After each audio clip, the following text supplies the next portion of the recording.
2424. Welcome back to Get Down to Business, the show all about small business jobs and entrepreneurship. Happy Labor Day weekend.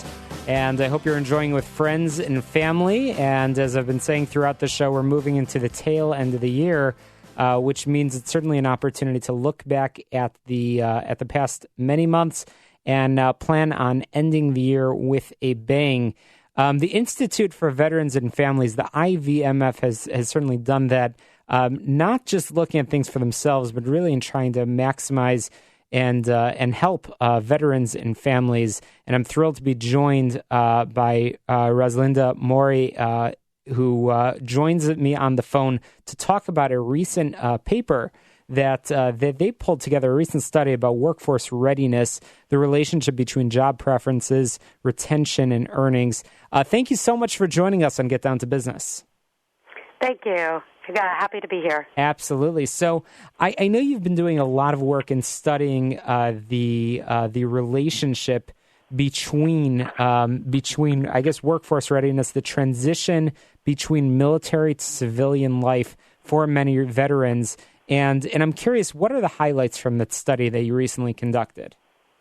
Right. So actually, this particular study and this paper is part of a series of workforce readiness brief.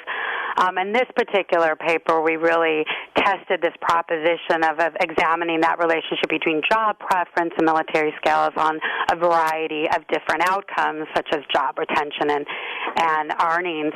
And what we found was, we looked at those that transitioned well and those that didn't, but what we really found were that there's three key factors that made somebody stay at jobs longer and earn more money. And those factors were, one, if they're in a job that they prefer to be in. Two, if that job generally matched their occupations that they were trained for in the military. And this also goes into the skills. Well, I want to touch on that piece for a moment because I think it's about finding and I think you implied this in the paper. It's one thing, we talk about veterans and certainly we want to do all that we can for the veterans, but it's also we've got a tough economy out there. I think one of the highlights from your paper, which I found fascinating, is it's about finding the right job fit for both the veteran and the employer. And do you feel right now, are we not doing a sufficient job of that? No, I think that we're working towards that. I mean, if you think about 5 years ago, unemployment was at an all-time high for veterans and so forth and so on. And now the numbers are getting lower and lower.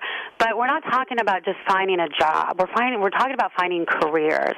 And at the point of the paper is that the sooner, especially those transitioning service members, when they start thinking about what they want to do after the military, if they start aligning themselves to get better position, they'll do better quicker and sooner than those that wait so long after.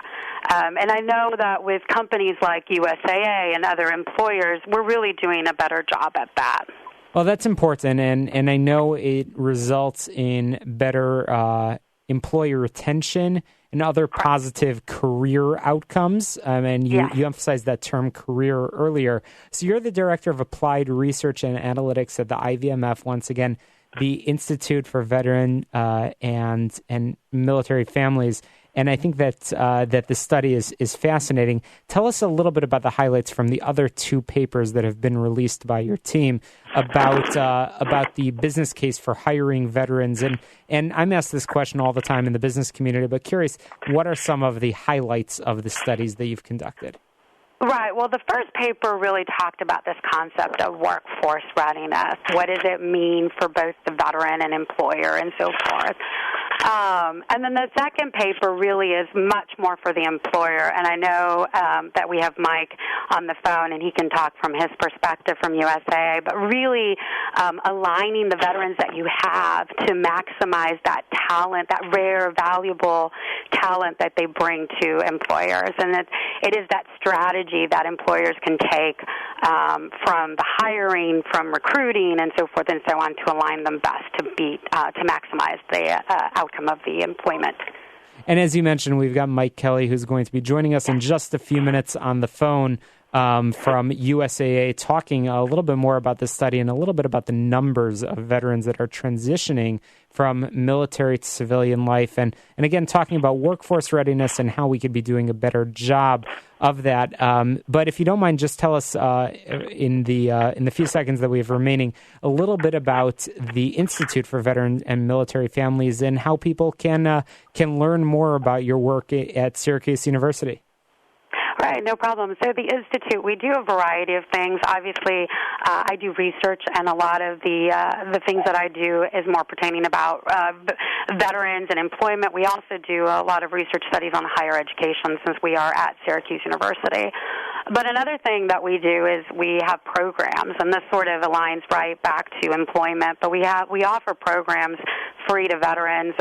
We started with one of our oldest programs, the EBV program, which is the Entrepreneurship for Boot Camp for Veterans with Disability, really focused on giving veterans the skills and training needed to start and grow their businesses.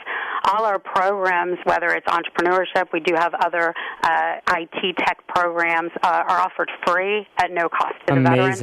Amazing. We're going to have to leave it there. In just a few moments, we're going to be joined by Mike Kelly from USAA, who will continue the conversation. But in the meantime, vets.syr.edu is, I believe, the best place for people to find more about your work. Yes, that is correct. Fantastic. Vets.syr.edu.